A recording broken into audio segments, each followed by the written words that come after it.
Hello, my name is Nathan, and I'm here today with our friend Chandler, who is another coach here at MeatRx, to listen to his success story on the carnivore diet. So, hello, Chandler. How are you? How's it going, Nathan? Pretty good. How about yourself? Oh, I'm getting by. It's a blizzard up here in Canada right now, but I'm down in my basement, so it's nice and comfortable and warm.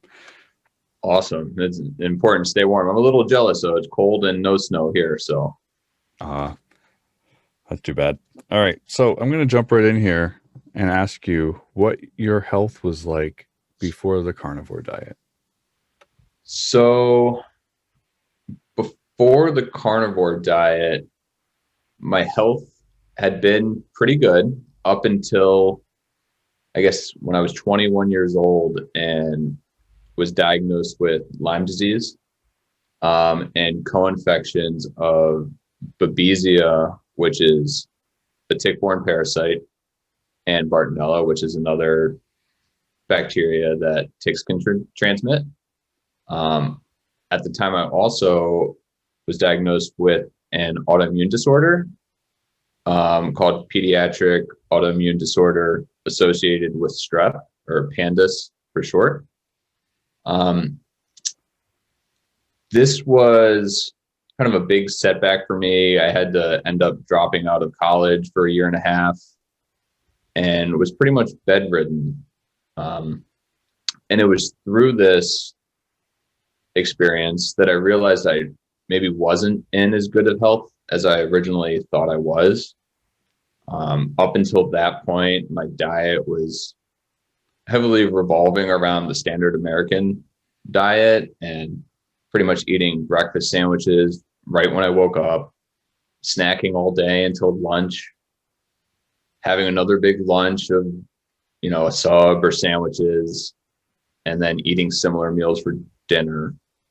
And this was all accompanied with like multiple diet sodas, sugary sodas, and candy throughout the day. I was pretty much eating whenever I got the chance, and the foods I was eating had no nutritional value at all. It was just all processed food, and my body, not. It wasn't surprising when my body didn't respond well to the infections that I had and the Lyme disease, and how my immune system wasn't like impacted. Um, so fast forward a few years from then, I eventually recovered, or I thought recovered from these infections. But I never felt the same health wise as I did before going into them. Um, I developed chronic back pain, neurological issues. Um, Most persistent was the high liver enzymes that seemed to never be normal and always just stuck around. I also had a lot of GI trouble at the time, possibly from the 2 years of antibiotics, multiple antibiotics I was on, which I know is not great, but it was the only thing that could get me out of bed at the time, so I had to do it. Um, my liver enzymes became an issue, and eventually I was sent to get an abdominal ultrasound where they discovered that I had fatty infiltration of my liver, and like small round masses in my liver, which sounds scary, is scary, especially, for someone who doesn't know what that means at the time. And then add in the back pain and the inflammation and the GI issues. I thought something was seriously wrong with me at 26 years old. Mm-hmm. And this was the turning point in my life, this diagnosis at the time. Even though it was scary, I knew at that point I really needed to focus on my health and focus on getting healthy, because I want to be around to, annoy my family as long as possible, and just be as healthy as possible. So my father actually after this diagnosis, encouraged me, or he had been trying to encourage me for about 6 months to a year prior to adopt a healthier lifestyle, because he saw the road I was going down. And he actually has been interviewed by MeatRx. He's lost about 70 pounds and reviewed, I mean, fixed a lot of his health issues. And he has a success story on here too, by the same name, Chandler W, again, if anyone wants to listen to it. But I kind of dismissed it at the time because I didn't really see the importance of what he was trying to show me and tell me, even after he'd lost almost 70 pounds and fixed all his issues. I just thought he was being a typical parent at the time. But eventually I gave in and gave it a try, and started at the start of the journey. I was 5'10", 207 pounds, 28.6% body fat, and pre-obese. I looked red in the face. I looked swollen. I felt swollen, and my body just didn't feel well, didn't feel good. I was likely pre-diabetic, but I never got tested. Unfortunately, it would have been interesting to compare my tests at the time. So I didn't actually begin full carnivore. I adopted a dirty kind of ketosis at the time. It was very difficult for me those first 3 months, giving up all my sugars or trying to get rid of all the processed food in my diet. And eventually, after those 3 months, I transitioned to a strict ketogenic diet and began to notice more of a difference. I started losing, I think at that point, after 6 months, I had lost about 25 pounds or so off the starting 207, and was better able to control my hunger, and then chose to make the next hard choice and cut out caffeine and soda completely. So no more caffeine and soda. Typically I was like 6 to 10 a day, maybe Diet Cokes, with about like 5-6 cups of coffee. And then eventually cut out nicotine as well a few months later. And this was all cold turkey. I just knew it wasn't helping me, and so I just cut it out. I know the caffeine's not required on a carnivore diet, and it's good to have for a lot of people, but for me, I knew it was just holding me back, so I just got rid of it. I also started introducing extended fasting, mostly 1 meal a day, until I reached a point where I was comfortable with my weight. And this was at right around like 160 pounds. And then I started doing 2 meals a day throughout my meals. And this was heavily inspired at the time by Jason Fung, Megan Ramos, and their fasting videos that I just couldn't seem to get enough of and used to help motivate me each day. I'm trying to think, where did I go from there? So after about this point, it was about a year, my skin started to clear up. I was no longer that red, rashy person who I thought I, knew going into this. I was having less histamine reactions when I ate my meals. Since I wasn't snacking all day, I wasn't eating all these processed breads. And I noticed my back pain, liver enzymes returned to normal. I just overall felt better. I had clear thoughts, and just, really, it was really encouraging at the time. And I knew at that point, I was like, wow, my father was right. The MeatRx community was right. Even though it wasn't full carnivore at the time, it was still, I'd say 85, 90% meat-based. So that's when I really became a believer, knew at that point it was the challenge to myself to go full carnivore. And really live as healthy as possible and see how optimal I could make my health. One thing that did occur, which I thought was kind of surprising and I didn't really expect, was that before all this, I'd gone into the dentist with about 6 to 8 potential cavities, that were going to be an issue from what they told me. And when I went back for a checkup, they had all healed. And I no longer had any teeth that needed attention or needed fillings. So I thought that was really, exciting to see how your body can really heal itself when you don't fill it with sugar and processed food, and you give it time to function optimally. So more recently, like these past 8 months, I've been on a carnivore diet.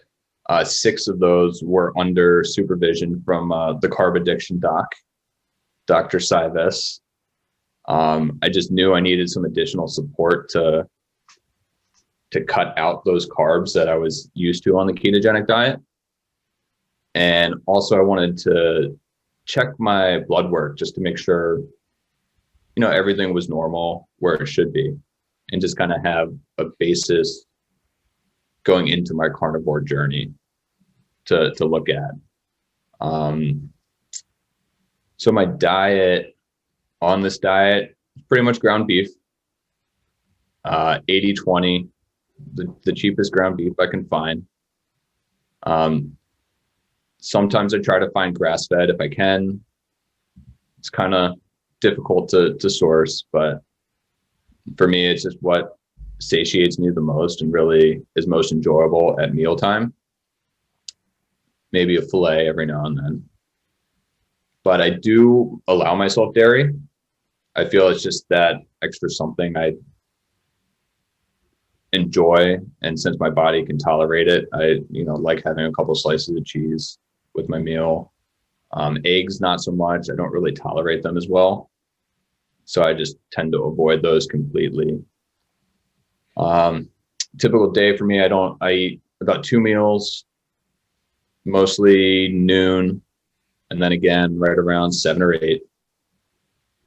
And I don't really think about eating. My life is just simple. I go to the store, I know what I'm buying, it's meat, and I come home and I have more time to do projects around the house or work on work and not worry about my health after all my years of just worrying about nothing but my health problems. So it's kind of refreshing. I just feel so much more clear. There's just like a weight off of me that is nice to not have there. Yeah, that's true. Yeah, it's I never thought I would get to this point, but now being here, it's just like, why didn't I do this sooner? And it's just amazing how someone can feel when they're not held back by health issues. Yeah. So after the diet, over the past couple months, I've been keeping track. I'm currently maintaining a weight of probably around 148 to 152 pounds now, which I guess is healthy for me. I don't weigh myself every day. I don't think it's a good habit to get into weighing yourself every day, especially if you're following a healthy diet or a healthy lifestyle or a carnivore lifestyle. There's really no need. You'll just be your healthy self all the time. So I'm down about like 50 pounds so from my start, and my body fat percentage is actually anywhere between 11.5% and 12%. So it's decreased by more than half. Wow. And I look like a completely different person. Yeah, I can't imagine you being that big. I look just like a balloon, and Wow. I still feel like that balloon because I lost so much weight so quickly. But when I look at myself in the mirror, it's just like completely different. And how long have you been on this diet, by the way? So pretty much the beginning of 2018. So I guess that would be almost coming up on 3 years, Wow. with the past 8 being carnivore, 8 months being carnivore. Yeah. Wow. Yeah, that's awesome. I'm gonna have to look up your dad's story because I think that interview might have been before I started doing interviews. So I believe it was Coach Brooke yeah. who Yeah. interviewed him. Yes. Okay. Yeah, I'm And gonna look that up. he had a few more health issues than I did, but no longer. He's healthy and eating meat now. That's awesome. Wow. I'm trying to think. Some other markers, I actually had some test results too, to share from my recent, I guess, coaching with Dr. Sives. At the beginning, when I had the fatty liver disease, my liver enzyme, or ALT enzyme, started at around, it was anywhere between 80 to 85, and has dropped down to anywhere between 15 and 25. Wow. And it's just amazing to see, like, with the fatty liver disease gone, how well my liver is like functioning. Yeah, you mentioned the liver enzymes. For those people listening that might not know why that's important, could you explain a little bit about that? So I don't really know too much about the liver enzymes themselves, but I do know from my experience, my liver enzyme, I guess it representative of liver damage and how well your liver is functioning. So the higher your liver enzyme, specifically for me, it was my ALT, or alanine aminotransferase enzyme. The higher that is, the less efficient your liver is, and the more, I guess, it's just working more slowly and not optimally. So after my Lyme disease and co-infections, I was more than double what the normal level should be. And I had been that way for maybe 4 or 5 years. So it was time, since I wasn't seeing any healing occurring, to have that abdominal ultrasound done. And that's when they detected the fatty deposits in my liver, which explains why my enzymes were so high, because my liver wasn't able to work efficiently with all that fat just stored in there. I guess I'd run out of other places in my body to store my fat, and it was just depositing right into my organs, which is a scary thought. I thought I could get bigger, but just right into my organs. No, there's such a thing as skinny fat. I've heard that term before. Yeah, it's so I was both a little fat and skinny fat at the same time. But it was surprising, even with all that, my cholesterol was 170, was a total cholesterol of 177. And after being on carnivore, it's still a total of 183. So it's gone up a few points. But the biggest change is my triglycerides are now at 50, whereas they were at 143 before the diet. Holy So they've almost dropped by 3 times. Wow. And my LDL is going up, which is good. It's currently at 110. Wow, that's incredible. And you're how old are you now? I am 29 now, almost 30. Wow. And this was all at almost 27 that this happened. So relatively young, I guess, for all of these health issues. Yeah, it makes me think of the older people who are on a standard American diet, who must have even worse, fatty liver disease. I can't imagine. I mean, seeing how much damage was done at, in my mid to early late 20s, like, just astounding. And I'm fortunate enough that, I really had this MeatRx community, or my dad for being supportive of it, to fix my health now before I got, another 20 years down the road. and really had issues that maybe weren't reversible to the point where they were now. Yeah. Yeah, that's right. So Yeah. it's pretty amazing. My A1C is 4.8, so right at the bottom level, which is normal. And my insulin is 2.7. So no worry of diabetes here, and or type 2 diabetes. And it's everything's healthy and normal, and I feel great. Mm-hmm. Despite some lingering back pain and days where, my joints kind of hurt, but I probably do that to myself more than anything. Yeah. I sleep like a pretzel in my bed, so my back is kind of sweet. I've never been able to get out of the habit, so I understand the back pain once in a while, but nowhere near as bad as before I was carnivore. No, yeah, same for me. My numbness in my legs have gotten better. My numbness in my feet is less noticeable each day. Before, it was all I could do to get through the day without complaining.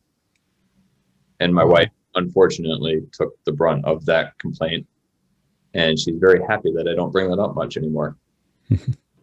That's awesome. Yeah.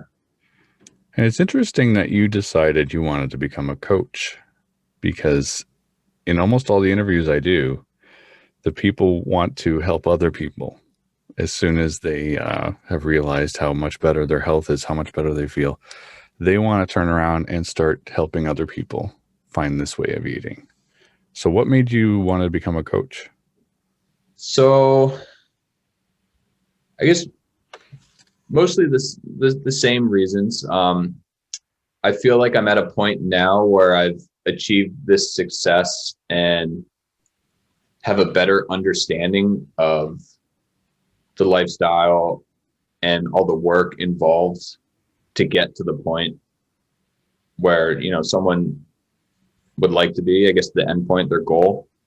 But I really see how much this has transformed my health, my self-confidence, and just me as a person. And I'd love to introduce that into other individuals' lives and be the support they need, or the motivation they need to really make a change.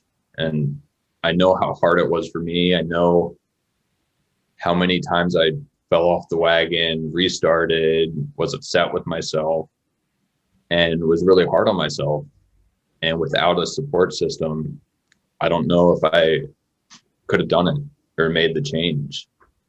So I want to just, let people know that it's not too late to make a change. It's not, it's never too late. Like, everyone can change, everyone can get healthy, become healthy. And I just want to, be there for other people and help them. Awesome. Yeah, that's awesome, Chandler. Wow. Very inspiring. And I hope that anyone listening who is coming from the same background as you will be able to be helped by your experience. And yeah, we try to get as many coaches from different backgrounds as possible so that they can help people from those backgrounds, right? Yeah. People want a coach that had similar issues that they might have had, right? So, yeah. No, hopefully I can help some of our listeners and future listeners. And if anyone wants to get in touch, I'm always available. So reach out. Yep. And all of our coaches are up on the MeetRx community and on the website. So you just have to, if you would like to have Chandler as the coach, you just have to, sign up and find him on there, and his contact information will be up there. So yeah, that's awesome, man. I'm so glad to hear that. Yeah, it's been quite a journey, and still ongoing. I'm never going back to my old self. Mm-hmm. That's great. Well, what advice would you give to anybody who was thinking of maybe doing this diet and has heard about it but hasn't committed fully yet? What would you tell them? So the advice I would have to give them if they were interested in starting this diet would be, don't set, too high of expectations from the start. Don't set goals that are unrealistic. It is a tough transition, and by saying straight from the beginning, like, I'm going to eat 100% animal-based food, it's kind of, I feel like you could be setting yourself up for disappointment or failure if you do happen to not reach that goal that you set for yourself. That's not to say that people can't go 100% carnivore and not have any issues. But from my experience, it takes some time, and there is that transition period where you might do okay for a week, and then you might have a bad day and be too difficult, like be too hard on yourself and be disappointed to restart that journey. So I would say just set small, realistic expectations. And as you meet those expectations, just set new ones that are maybe a little farther out or a little more difficult, and just challenge yourself to adopt this lifestyle slowly rather than all at once, because it can be overwhelming. Mm-hmm. Yeah. I heard the expression one time, how do you succeed? Just get up one more time, then you fall down. Yep, exactly. And that's what I did for the first few months in keto, and then first couple months in carnivore. So that's awesome. Well, thank you very much for your taking the time to sit down with us and tell everybody your story. And thousands of people are going to hear this. Don't get nervous or nothing, but good thing I tell you this at the end of the interview rather than at the beginning. But your example will help other people. So, well, thank you all for taking the time to do this interview, and I really, really appreciate it, and love the MeatRx community, and look forward to becoming more involved. Mm-hmm. Awesome. All right. Well, thanks a lot, Chandler, and thank you everyone for listening. Thank you. Have a good day, Chandler. You too. Bye.